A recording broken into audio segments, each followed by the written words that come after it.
തിരുവോണത്തിൻ്റെ അന്ന് വീട്ടിലെത്താൻ നല്ലോണം ലേറ്റ് ആയിട്ടാണ് ഞാൻ വന്നപ്പോഴത്തേനും അവിടുത്തെ എല്ലാ പണികളും കഴിഞ്ഞിട്ടുണ്ടായിരുന്നു. എനിക്ക് ആകെപ്പാടി ആ പായസം ഒന്നും നോക്കേണ്ട ഡ്യൂട്ടി മാത്രമേ ഉണ്ടായിരുന്നുള്ളൂ. ഞാൻ വന്നപ്പോഴാണ് അവർക്കൊന്ന് കുളിക്കാൻ പോകാൻ പറ്റിയത് കേട്ടോ. കുറേ കറികൾ ഉണ്ടാക്കിയിട്ടുണ്ടായിരുന്നു, 10-11 കൂട്ടുണ്ടായിരുന്നു തോന്നുന്നു കേട്ടോ. അമ്മയും അവൾ രണ്ടാളും നല്ലോണം കഷ്ടപ്പെട്ടിട്ടുണ്ട് കേട്ടോ.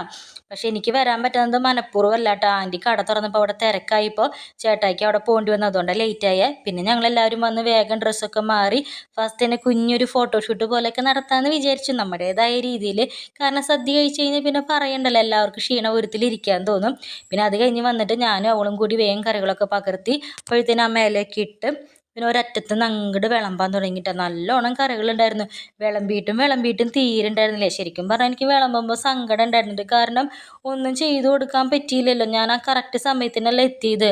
പക്ഷെ അമ്മ പറഞ്ഞു സാരില്ല, അവിടെ ആൻറ്റിക്ക് കടയിൽ തിരക്ക് വന്നപ്പോൾ സഹായിക്കാൻ പോയിട്ടില്ല, കുഴപ്പമില്ല എന്നൊക്കെ പറഞ്ഞപ്പോൾ പിന്നെ വലിയ കുഴപ്പമില്ല, എന്താ ചെയ്യാൻ, മനഃപൂർവ്വമല്ലല്ലോ. പിന്നെ ഞങ്ങളെല്ലാവരും കൂടി സദ്യയൊക്കെ കഴിച്ചു. കണ്ടില്ലേ, ഒരു ടേബിൾ നിറഞ്ഞ് വിഭവങ്ങളായിരുന്നു. നല്ല അടിപൊളി സദ്യയായിരുന്നു കേട്ടോ രണ്ടാളും കൂടി ഉണ്ടാക്കിയത്.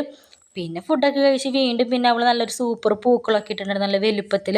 അതിൻ്റെ മുന്നിലൊക്കെ ഇരുന്ന് ഫോട്ടോയൊക്കെ എടുത്തിട്ട് ഞങ്ങൾ വേഗം വീട്ടിൽ പോയിട്ട് ജിബിന് വീണ്ടും കടയിലേക്ക് പോകണമായിരുന്നു. പിന്നെ ഞങ്ങൾ വീട്ടിൽ പോയി, കാരണം അമ്മച്ചിയും പപ്പയും ചേച്ചിയും ചേട്ടനൊക്കെ വൈകുന്നേരം വരാമെന്ന് പറഞ്ഞിട്ടുണ്ടായിരുന്നു കേട്ടോ.